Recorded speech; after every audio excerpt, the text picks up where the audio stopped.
I got so much motherfucking design on right now.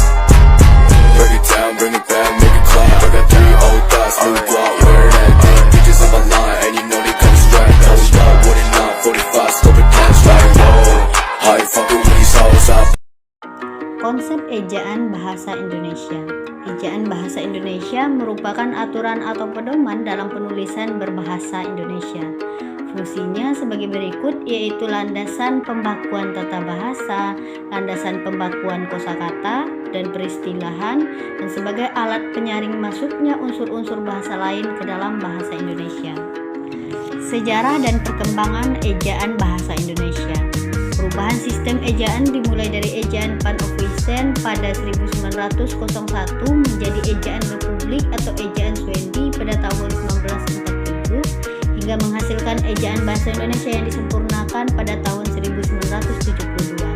Setelah digunakan ejaan bahasa Indonesia yang disempurnakan, maka pada tahun 2016 mengalami lagi perubahan ejaan menjadi pedoman umum ejaan bahasa Indonesia.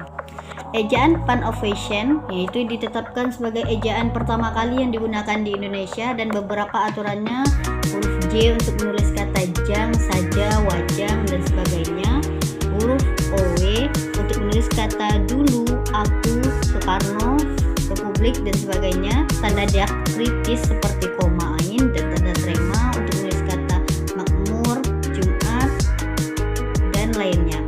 Huruf TJ yang dieja C seperti cara, percaya, dan sebagainya.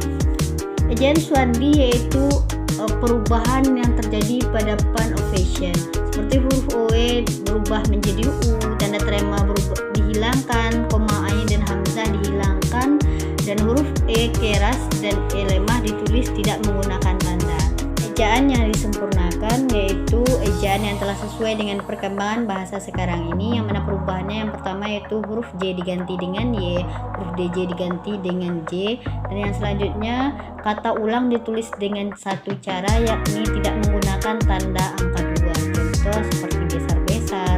Yang ketiga yaitu penulisan kata majemuk harus dipisah dan tidak perlu menggunakan tanda hubung seperti dusta besar.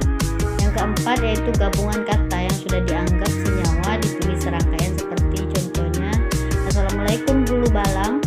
Yang kelima yaitu kata gabung ku, mu, kau, dannya ditulis serangkaian seperti contohnya ku miliki, dipukul, barangmu, punyaku.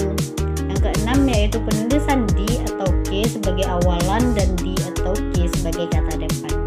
Yang ketujuh yaitu kata pun terpisah dari kata yang mendahulunya seperti contohnya kapanpun. Yang kedelapan yaitu penulisan kata si dan sang dipisah dari kata yang mengikutinya, contoh si penjual dan yang lainnya.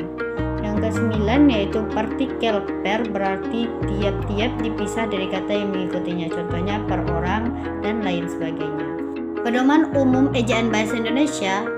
Pada pedoman umum ejaan bahasa Indonesia dilakukan perubahan dan penambahan terhadap aturan penulisan dalam bahasa Indonesia yang tidak dijelaskan dalam aturan ejaan sebelumnya.